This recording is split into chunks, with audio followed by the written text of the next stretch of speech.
كل من عليها فان كل من عليها فان كل من عليها فان ويبقى وجه ربك ذو الجلال والإكرام.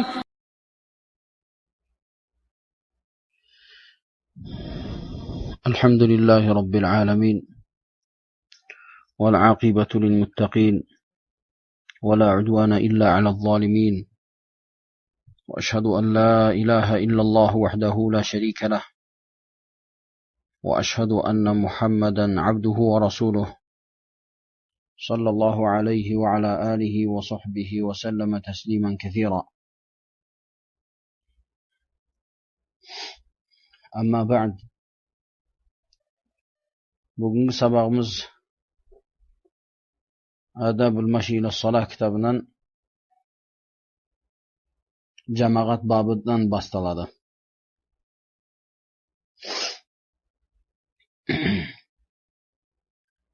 Bunda muallif rahimahulloh aytadi: "Aqalluha ithnani fi ghayri jum'atin wa 'id wa hiya wajibatun 'ala al-a'yan hadaran wa safara hatta fi khawfin لقوله تعالى وإذا كنت فيهم فأقمت لهم الصلاة." Jamaat namozi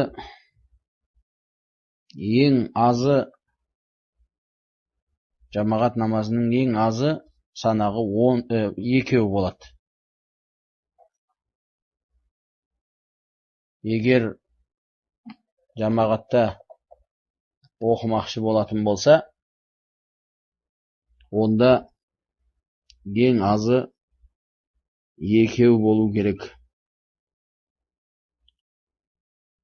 Sebebi Nabiy sallallohu alayhi va sallam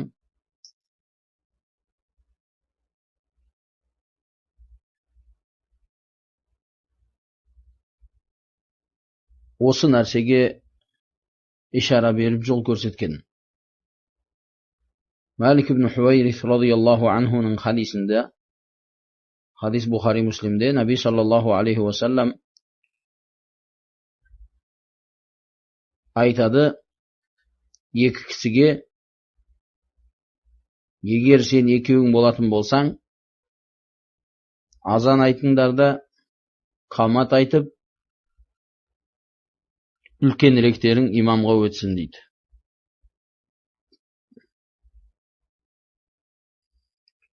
Және Nabiy sallallohu alayhi va sallam vaqtida bir odam meshitga kirib keladi-da, namoz o'qimoqchi bo'ladi. Nabiy sallallohu alayhi va sallam namozni o'qib bo'lgan bo'ladi. Sonda Nabiy sallallohu alayhi va sallam mana odamga sadaqa qilатын kim sadaqa qiladi deydi. Sonda bir odam turib, bag'anaga kishi bilan birga 2 odam bo'lib jamoat bo'lib o'qiydi. Hadis sunanda, hadis Tirmizida. Bo'ldi, sol jamoatning 2 ekanini dalil qiladi. Sol siyoqda Nabiy sallallohu alayhi va sallam bilan Ibn Abbas radhiyallohu anhu ning o'qigan namozi. Nabiy sallallohu alayhi va sallam tunda turib namoz o'qiganda Ibn Abbas radhiyallohu anhu keladi-da, o'kisining sol jag'ina turadi. Sonda Nabiy sallallohu alayhi va sallam uni ustab, art jag'idan aylantirib, uni 10 jag'indagi sapqa qo'yadi. Hadis Buxoriyda және Muslimda. Bularning barligi dalil qiladi, jamoatning eng azi 2 bo'luvi жеткілікті. Biroq kelешекте aytamiz, qancha jamoat ko'p bo'lsa, sonday ko'p jamoat iyesi bo'lgan namoz afzalroq bo'ladi. Ol туралы hadis kelешекте keladi. Bu kishi aytib o'tir: "Va hiya wajibatun 'alal a'yani hadaran va safaran.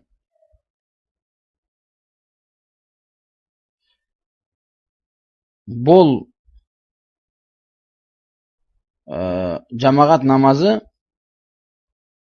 сапарда да, тұрғындық уақытта да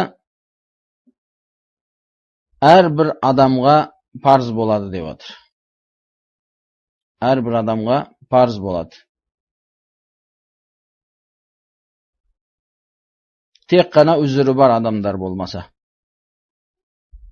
Бұл осы мәселедегі сөздердің бірі. Яғни намаз жамағатпен орындалуы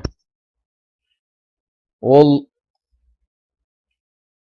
парыз ба, немесе мұстахаб ба, немесе парыз болса ол кейбір адамдар орындаса басқа адамдардан күнә кететіндей фарды кифая ма, немесе әрбір адам орындау керек па бұл істі, осылай дегенде ғалымдардың арасында хилаф бар. Кейбір ғалымдар оны сүнна муаккада дейді, кейбіреулері фард кифая дейді, кейбіреулері әрбір адам жауап беру керек болған парыз амал дейді, намазды жамағатпен орындау. Әрбірінің өзіне жараса дәлелдері бар. Бірақ Наби саллаллаху алейхи ва саллам және ол кісінің асхабтарын өміріне қарайтын болсақ, Наби саллаллаху алейхи ва саллам көрсеткен көрсетпелеріне қарайтын болсақ, олар намазды жамағатпенен ғана оқуға әрекет қылған. Намазды жамағатпенен оқуға әрекет қылған. Жамағаттан кешіккендерді олар жаман ойда болған. Тіпті сондай бір дәрежеде Аллах субханаху ва таала муаллиф рахимахулла айтқандай, соғыста да қатты дұшпаннан қорқылып тұратын уақытта да намазды жамағатпен оқуға бұйырған. Алла айтады: "Ва иза кунта фихим фаақамта лахумус-салата фалтақум таифатун минхум маак." Яғни, егер олармен бірге болсаң, кейін намазды оларға қайым қылатын болсаң, намаз оқып беретін болсаң, сенмен бір жамағат тұрсын, қалғандары ар жақта дұшпанды аңдап тұрсын дейді.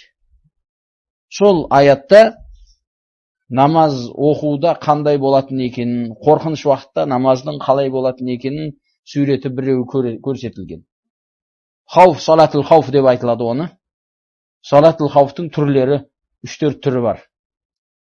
Наби саллаллаху алейхи ва саллям бірнеше соғыстарда осылай оқыған. Бұлардың барлығы дәлел қылады, сондай бір қатты қорқыныш, қауіпті жағдайларда да Наби саллаллаху алейхи ва саллям сахабаларменен жамағат намазын тастамаған. Олар барлығы бірге оқуға әрекет қылған.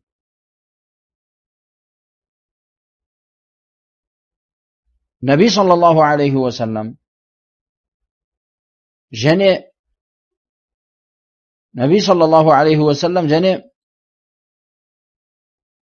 бір соқыр адам келіп Наби саллаллаху алейхи ва салламнан сұрағанда, жамағат намазынан кешігуге, қалуға мүмкіншілік сұрағанда, Наби саллаллаху алейхи ва саллям: "Сен намазға айтылған азанды естесің бе?" дейді. "Хал тасмаун нида" дейді. "Иә" десе, онда жауап бер дейді.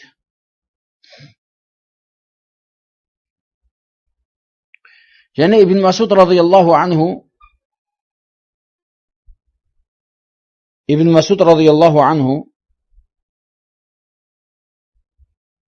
осы сахабалардың жамағат намазына қалай бір қатты қараған екенін сипаттап бізге бір жақсы сөзді айтады. Айтады: кімде кім ертең Аллаға мұсылман болып жолығуды жақсы көрсе, яғни сомен қуанатын болса, فَلْيُحَافِظْ عَلَى هَؤُلَاءِ الصَّلَوَاتِ حَيْثُ يُنَادَى بِهِنَّ дейді.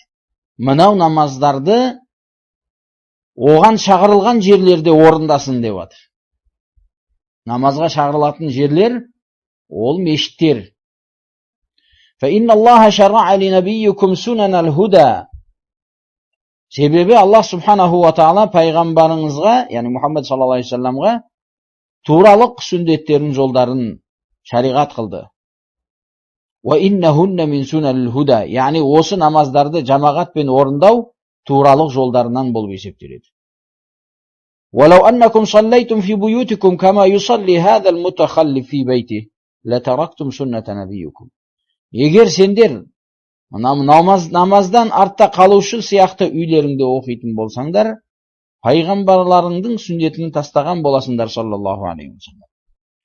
وَلَوْ تَرَكْتُمْ سُنَّةَ نَبِيِّكُمْ لَضَلَلْتُمْ. Егер пайғамбарларыңның сүннетін тастасаңдар, сендер адасуда боласыңдар. وَمَا مِنْ رَجُلٍ يَتَطَهَّرُ. Қандай бір кісі дәрет алса, дәретін жақсылап сүндетке сай алатын болса, содан кейін мешітке барса, осы мешіттердің қай біріне болса да, Аллах Субханаху ва Таала оған әрбір қадам басқанына жақсылық жазады. Және ол басқан қадамына жараса, әрбіріне бір дәреже көтереді өзінің алдында. Және сол қадамы себепті оның бір күнәсін өшіреді дейді. Біз өзімізді деп жатыр. Мен өзімізді, яғни сахабаларды айтып жатыр.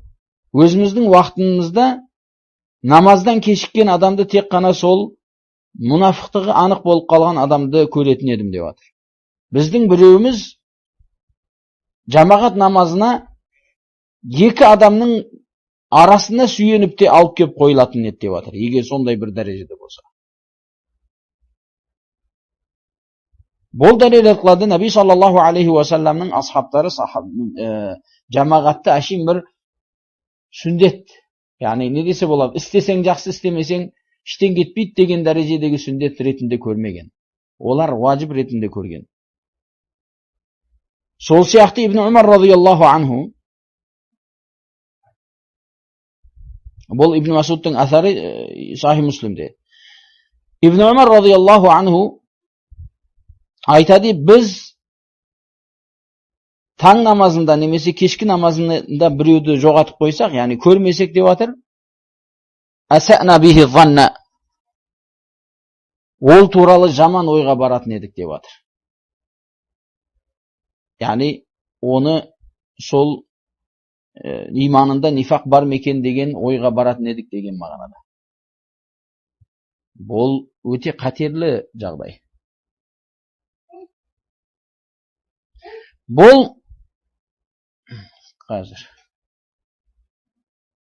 ақиқатта Наби саллаллаху алейхи ва салламның сахабалары жамағатқа жеке мән бергеніне дәлел қылады.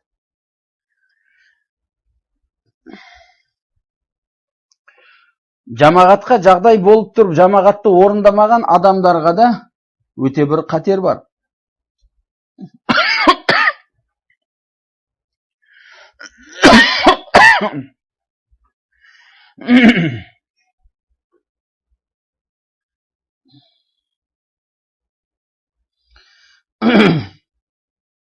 Абу Дарда радиаллаху анху айтады, Наби саллаллаху алейхи ва саллам айтты дейді.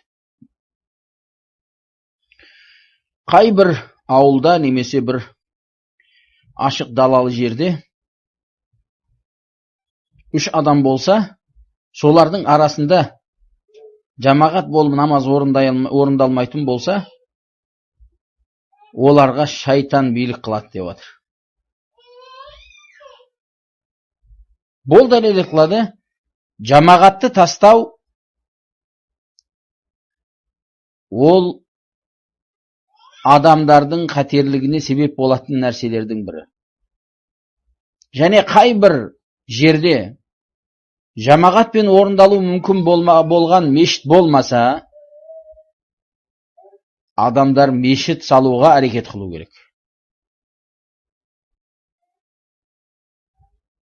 Мешіт салуға жағдай болмаса, адамдар күштері жеткенше намазхана болса да ашуға әрекет қылу керек. Мұсылмандардың арасында бірлік жамағатын сақтаудың ең жақын жеңіл жолы оларды жамағатта, намазда көру.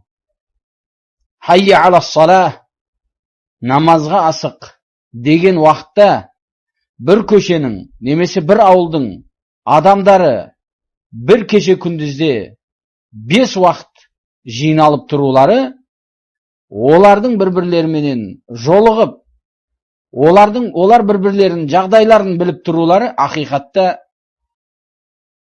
олардың арасында бір-бірлеріне мейірімділік, бір-бірлерін тану, және олар өздерінің араларында жақсылықта бір-бірлеріне жәрдем беруге бір себеп болады. Сол үшін Наби саллаллаху алейхи ва салламның сүндеті екен болды. Сүндет дегенде мұстахаб деген мақсатта емес, бізге қалдырған, көрсеткен жолдарының бірі. Ибн Масуд радияллаху анху айтқандай. Бұл сүндетті тастау менен адам, Ибн Масуд айтқандай, «Уалау тарактум сүннәте набийюкум ла далалтум». Сол үшін тек қана үзірлі болмаса адам мешітке жауап беру керек. Үзірлер бізде мәлім, адам ауру болуы мүмкін, қатты суық болуы мүмкін, егер шығатын болса, азар жететіндей, ауырып қалатындай, ол адам өзі ауру болуы мүмкін, немесе сол уақытта тамақ сай кеп қалды,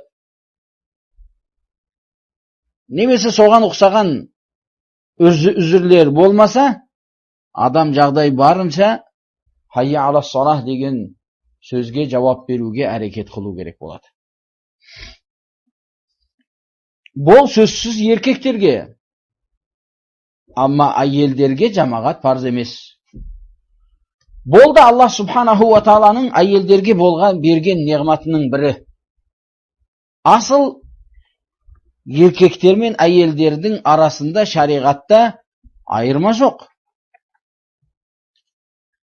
Оларға 5 уақыт намаз парыз, еркектерге парыз болғандай. Оларға бір жылда 1 ай ораза парыз, еркектерге парыз болғандай. Оларға да не парыз болатын болса, еркектерге не парыз болса, әйелдерге де со нәрсе парыз. Бірақ осы нәрсені Аллах субханаху ва таала оларға жеңілдік жасап берген. Асыл негізгі қағидадан сыртта болған. Наби саллаллаху алейхи ва саллям айтады: "Ан-нисау шақаиқур rijal." Ан-нисау шақаиқур rijal. Әйелдер еркектердің шақиқ деп бір әке-шешеден туылған ағайындарды айтады. Яғни олардың арасында айырма жоқ. Негізінде илля шариғат кейбіреулеріне, кейбір мәселелерінде әйелдерге немесе еркектерге жеке бір өкімдерді қылған. Сол өкімдердің бірі, сол жамағатқа әйелдердің жауап беруі шарт емес. Жамағатқа әйелдердің жауап беруі шарт емес. Наби саллаллаху алейхи ва саллям «Ла тамнау има Аллахи масаджид Аллах, ва буютухунна хайрун лахунна» дейді. Әйелдерді Алланың мешіттерінен қайтармаңдар, бірақ үйлері олар үшін жақсырақ дейді. Хадис Бухари Муслимде. Бұл Наби саллаллаху алейхи ва саллям Мединеде бір намаз 1000 намаз ретінде өтетіндей дәрежедегі мешітте тұрып айтып жатыр. Сол мешіттен көре әйел кісі өзінің үйінде отырғаны абзал болады екен. Үйінде отырып намаз оқығаны абзал болады екен. Енді осы жерде бір нәрсе басқа бір нәрсемен еске алынады. Егер Аллах субханаху ва таала еркектерге осындай бір парыз болған нәрседен әйелдерді рұқсатын беріп қойған болса, демек одан басқа нәрселер үшін де қажеті болмаса әйелдер көшеге шықпағаны дұрыс. Егер әйелдердің көшеге шығып қыдырып жүрулерінде егер жақсылық болғанында, оларға да жамағат намазы еркектерге парыз болғандай парыз болған болатын, бұйырылғандай бұйырған болатын. Еркектердің де намаздан қалулары туралы Наби саллаллаху алейхи ва саллям хадисте айтқан болатын. Бірақ оның терісін айтты. وَبُيُوتُهُنَّ خَيْرٌ لَهُنَّ деді. Олардың үйлері олар үшін жақсырақ деді. Бірақ әйел кісі мешітке шығамын десе, егер сол мешітке шығуында фитна болмайтын болса, жамандық болмаса, күйеуі немесе қыздың әкесі немесе уәлиі оны қайтармағаны дұрыс. Наби саллаллаху алейхи ва саллям қайтармаңдар деп отыр. Бірақ әйел кісі шығатын болса, рұқсат сұрап шығу керек. Наби саллаллаху алейхи ва саллям, егер сендерден әйелдерің рұқсат сұраса деп отыр, одан қайтармасын деп отыр. Демек, рұқсат сұрау керек. Соменен бірге әйел кісі жамағатқа шығатын болса, барғанда да келгенде де еркектерге араласып кетуден сақтану керек. Кейбір мешіттерде өзіміз көргеніміз жоқ, бірақ естігеніміз бар, әйелдер есіктен шығып сол жерде тұрады екен. Мешіттің есігінің алдында адамдарға, еркектерге көз болып. Бұл дұрыс емес.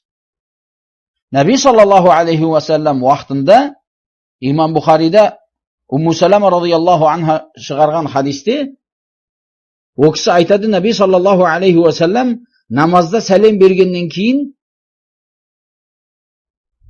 әйелдер бірден шығып кететін деп отыр. Наби саллаллаху алейхи ва саллям өз орнында қимылдамай тоқтап тұратын біраз. Сол себебі рауи айтады, сол Наби саллаллаху алейхи ва саллямның тоқтап тұруы азғантай сол жерде тұрып кетпей. Еркектер қайтуынан бұрын әйелдер қайтып, еркектер мен әйелдер жолықпау үшін шығар дейді.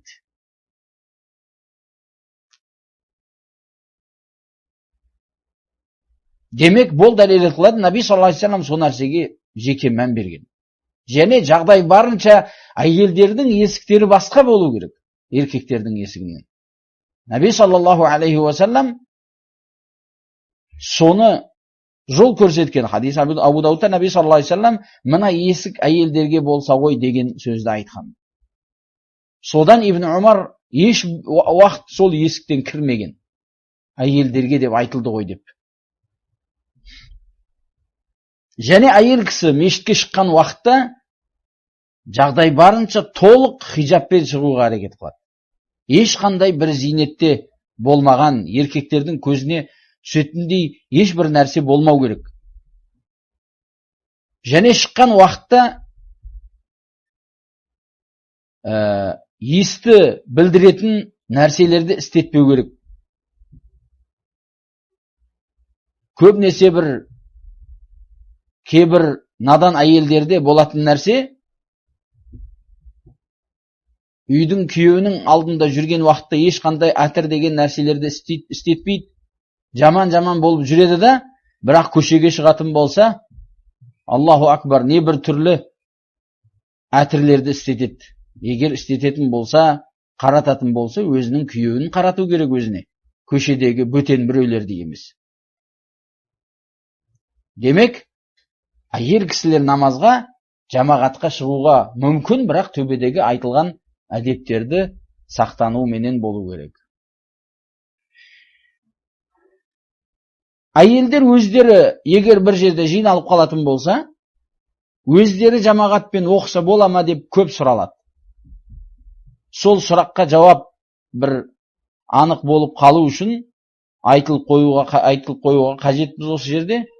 Наби саллаллаху алейхи ва салламнан бұл туралы ешбір нәрсе айтылмаған. Бірақ Наби саллаллаху алейхи ва салламнан кейін сахабалар кейбір уммахатул муъминин Наби саллаллаху алейхи ва саллям әйелдерінен сол нәрсе келген.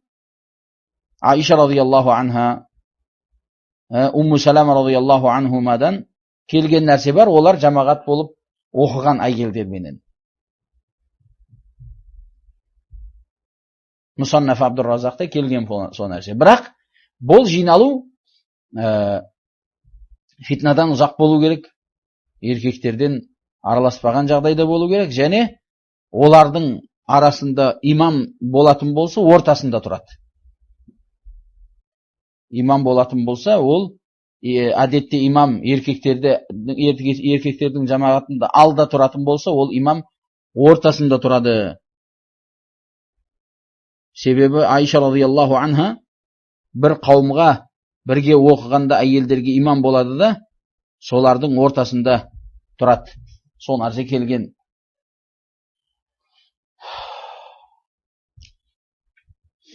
Одан кейін муаллиф рахимахулла айтады: "Ва тафдулу ала салатил мунфариди би 27 даража." Бұл жамағат намазының қасиеті және оның дәрежесі туралы келіп жатыр. Ол кісі айтып жатыр, жамағат намазы жалғыз оқылған намаздан 25 дәреже биікірек болады, артық болады. Бұл тура имам Бухари және Муслим шығарған Ибн Умар радиаллаху анхуның хадисінің ләфзі сол. Наби саллаллаху алейхи ва саллям айтады: "Салатул жамаати тафдулу салатал фаззи би 27 даража." Жамағат намазы жалғыз намаздан 27 дәреже абзал болады дейді. Басқа бір риwayatта 25 деп келген, бірақ 25 сол 27-ның ішіне кіреді. Жамағат намазын орындалу арқалы төбеде Ибн Масуд радиаллаху анхуның асарында келген қанша бір жақсылыққа жетуі мүмкін. Наби саллаллаху алейхи ва саллям Абу Хурайра радиаллаху анхуның хадисінде айтады: бір кісінің жамағатта оқылған намазы үйінде немесе базарында оқыған намаздан 25 дәреже абзал болады. Соның себебі ол дәрет алып, дәретсін жақсылап сүндетке сай алып, содан кейін мешітке шықса, ол тек қана мақсаты мешітке шығу намазы болады. Сонда әрбір қадамына дәреже көтеріліп, одан бір күнә түседі. Содан кейін намаз оқыса, періштелер оларға салават айтады. Өзінің намаз орнында тұрса, Аллахумма архамху, Аллахумма салли алейхи, Аллах, мына пендеңді өз рахметіңе ал деп. Сол уақытта, сол жамағатты күтіп, мешіттен шықпай, кейінгі жамағатты күтіп отыратын болса, имам Наби саллаллаху алейхи ва саллям айтады: "Вала язалу ахадукум фи салати ман тазара ас-салах." Намазды күтіп отыратын болса, ол намаз оқымаса да намаз оқығандай болып тұра береді сол жерде. Хадис Бухариде.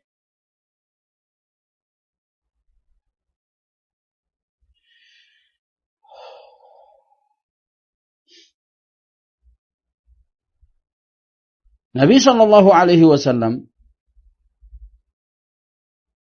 басқа бір хадисте, имам Муслим рахимахулла шығарған хадисте, кім құптан намазын жамағатта оқыса, ол түннің жартысын намазбен өткізгендей болады. Соменен таң намазында жамағатпен оқитын болса, сол екі намазды жамағатты оқығандық себепті түннің барлығын намазбен өткізгендей болады. Бұл жамағаттың ерекше қасиеті болып тұр мына жерде.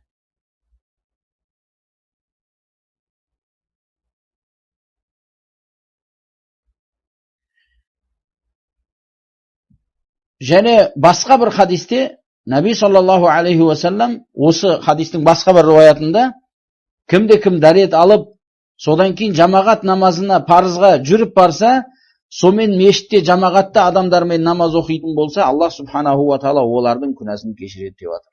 Бұл да бағанағы имам Муслим рахимахуллахтың риwayаты. Бұл ақиқатта иман иесі бұндай бір жақсылықтан артта қалмау керек болады. Жамағат намазы мұсылмандардың бір үлкен белгісі, олардың бірлігінің белгісі. Ол жамағаттан қалатын адам тек қана бид'ат иесі немесе мұнафиқ белгісі болған адам ғана қалады. Амма иман иесі, таухид иесі, сүннет иесі жамағатқа жауап беру керек. Кейбір имамдардың оқыған намаздары немесе мешітте болған кейбір бид'аттарды желеу қылып жамағатты тастау бұл дұрыс емес. Олар бид'ат қылатын болса, олардың өздеріне зиян. Амма намазың саған Наби саллаллаху алейхи ва саллам осындай бір мешіттерде, кейбір мешіттерде осындай бір кемшіліктер, кейбір имамдарда осындай кемшіліктер болатын екенін хабарын айтып кеткен. Наби саллаллаху алейхи ва саллам айтады, келешекте сендерге біреулер намаз оқиды. Егер олар жақсы оқса, сендерге де жақсы, оларға да жақсы. Егер олар сол намазды жаман оқитын болса, сендерге жақсы, зияны олардың өздеріне дейді. Сол үшін бұл жамағатты әртүрлі желеулерді іздеу мен тастау бұл дұрыс емес. Жамағатқа жағдай барынша сақталу керек, орындау керек жамағатты. Одан кейін муаллиф рахимахулла айтады: "Ва туф'алу фил масджиди вал атиқу афдал, ва казалика ал аксару жамаатан, ва казалика ал аб'ад" деп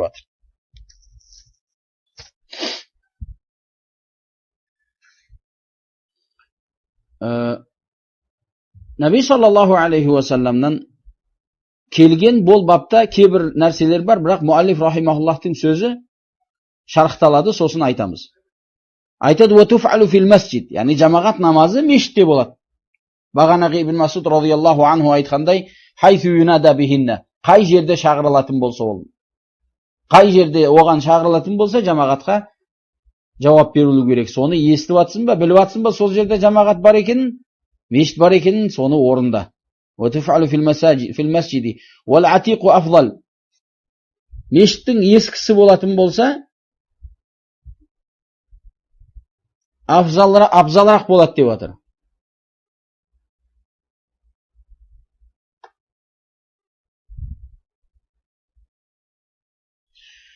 Бұл мәселе сол мешітте көп ибадат болғандығы, сол болуы мүмкін, болған бір дәлел білмеймін, Аллаху алам.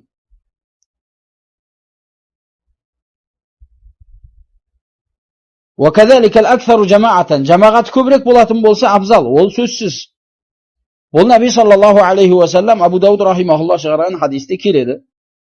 Наби саллаллаху алейхи ва саллам айтады: "Инна салатар раджули ма'ар раджули азка мин салатихи вахда".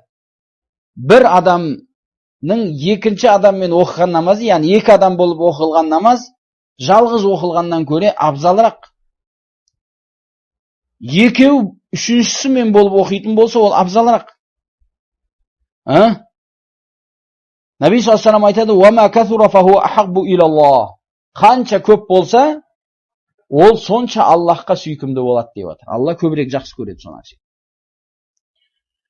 "Ва казалика ал аб'ад", деді муаллиф рахимахулла. Ұзағырақ болса да жақсырақ дейді. Бұл ұзақ болуының себебі сауап көбірек болады. Сауабы көбірек болады. Бұл имам Муслим рахимахулла шығарған хадисте келеді. Жабир ибн Абдуллах радияллаху анху, сол Бану Салама деп айтылған бір қабила бар. Солар өздері жағын тастап, Наби саллаллаху алейхи ва салламмен 5 уақыт намаз оқып бірге болуды үміттеніп көшіп келмекші болады. Сонда сол себепті Мединенің бір шеті ашық қалады. Бұл да бір мұсылмандарға зиян. Сол себепті Наби саллаллаху алейхи ва саллам оларға айтады: "Маған жетіп келген хабар бойынша сендер мына мешіт, яғни Наби саллаллаху алейхи ва саллам мешітінің жақынына көшіп өтпекші екенсіңдер." Дегенде олар: "Я Расулаллах, я солай" дейді. Соны солай істемекшіміз дегенде, сонда: "Ей Бани Салама, ey Bani Salima, diyarakum tuktab atharukum. Өздеріңнің елдеріңді тұра беріңдер, яғни ұзақтап тұра беріңдер. Осы мешітке келулерің себепті сендердің қадамдарыңа сауап жазылады дейді. Яғни қанша көп жүретін болса, сонша оның ажыры болады. Себебі төбедегі өтілген хадисте, Абу Хурайра радиаллаху анхуның хадисінде, Сахихайндағы хадисте оны айттық. Әрбір қадамына бір дәреже көтеріліп, одан бір жамандық өшіріледі. Бұл сөзсіз мешіттің ұзағы абзал. Бірақ егер соғын қаласа, болмаса қай бір мешіт өзіне жақынырақ болатын болса, бара берсе бола береді. Бұл абзалдық жағынан. Муаллиф рахимахуллах айтады: "Вала яумму фи масджидин qabla imamihi ar-ratib illa bi'idnihi illa yata'akhkhar fala yukrahu dhalik li fi'li Abi Bakr wa Abdurrahman ibn Auf radhiyallahu anhuma." Бұл мешітте имам менен болатын әдептерден. Айтады, қай бір мешітте әдетте қойып қойылған имам болатын болса, бізде қазір муфтият дейміз, немесе басқа қандай бір жақтан болса да имам қойылған сол жерге. Сол мешітке ие болған имам бар. Имамдықта болған. Сол адамдан бұрын ешбір адам оның рұқсатсыз мешітке имам болуға ақысы жоқ. Илля биизнихи, тек қана сол адам рұқсат берсе, имам болса болады басқа біреу. Мысалы, имамның өзінің жағдайы болмауы мүмкін, басқа болуы мүмкін. Рұқсат берсе, онда өтіледі. Амма бір адам өзі келіп, мысалы, мешіт салған адам болуы мүмкін, немесе басқа болуы мүмкін. Кейбіреулер мешітке ақша береді, басқа қылады да, мешітке осылай дәрежеде тәкәббарлық қылып, кібірлік қылып, сөзін өткізбекші болады. Имамды да күтпей бірден намазды бастамақшы болады. Бұл дұрыс емес.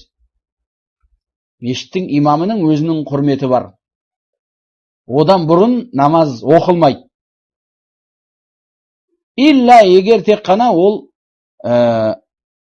кешігіп кетсе, келмейді-ау деген ой болып қалса, ол уақытта макрух болмайды. Онда басқа біреу өтсе болады. Бұл нәрсе болған Наби саллаллаху алейхи вассалам уақытында. Абдуррахман Ауф радиаллаху анху Наби саллаллаху алейхи вассалам уақытында Наби саллаллаху алейхи вассалам бір жаққа кетіп кешігіп қалғаннан кейін Абдуррахман Ауф имамдыққа өтіп жамағатқа намаз оқып береді. Сонда Наби саллаллаху алейхи вассалам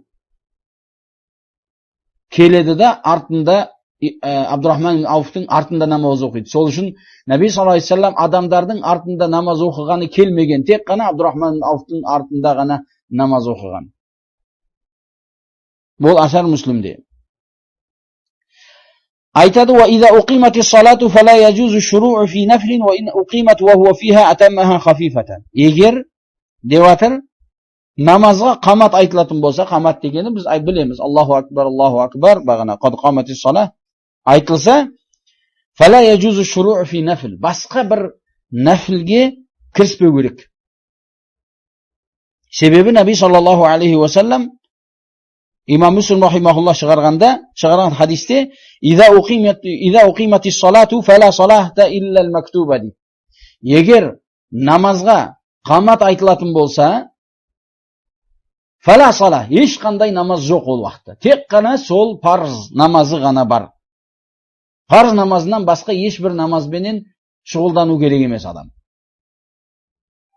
Уайын уқимат уахуа фиха. Енді сол бір адам келіп мешітке кірді де намаз оқып жатыр еді, нафіл намаз бағанағы мешіт ақысы немесе сүндет намазы, соған ұқсаған бір намаздарды оқып жатыр еді. Азаншы тәкбірді айтты, қаматты айтып жіберді. Сонда не істейді ол десе, бұл кісі айтып жатыр, атаммаха хафифатан, жеңіл қылып бітіреді деп жатыр. Бірақ дұрысырағы, Аллаху алам, Наби саллаллаху алейхи вассалам фала сала деп жатыр. Бітті, намаз жоқ. Егер бір адам намаз бітуі жақын болса, соменен imommen namozga kiruvdan kechikmaydigan bo'lsa, takbiratul ihrom, ya'ni imom Allohu akbar deb namozga kiruvdan kechikib, imommen birga namozga kiruvdan kechikmaydigan darajada bo'lsa, namozini bitirgan durus. Ammo namozdan kechikib, ya'ni yoqda jamoat namoz o'qiyotdir. Bu kishi artda o'zi boshqa namozda ruku, sajda qilib, jeki namoz o'qiy bo'l yaxshi emas. Birinchidan Nabiy sollallohu alayhi vasallam aytgan hadisga qarshi, sebab Nabiy sollallohu alayhi vasallam fala salata illa al-maktuba deyotir. Tek qana farz namozi, ikkinchi jag'idan musulmonlarning jamoatini buzuv bor bo'ldi. Ani yoqda jamoat namozi ketyotir, mana o'zincha jeki namoz o'qiyapti. Ne o'qiyapti u? Ha? Bu haqiqatda Nabiy sollallohu alayhi vasallam sunnatiga qarshi. Sol sebepten namozga, farzga namoz chaqirilgandan keyin adam boshqa namoz bilan shug'ullanmau kerak. Tek qana imomning ortidagi turgan farz namoz bilan shug'ullanu kerak. O'z shergishim bo'ladi inshaalloh. Qolganini keyingi saboqda o'qiymiz. Allohu a'lam. Subhanakallohumma bihamdik ashhadu an la ilaha illa anta astaghfiruka va atubu ilayk. Allohumma salli ala Muhammad va ala alihi va sahbihi ajma'in.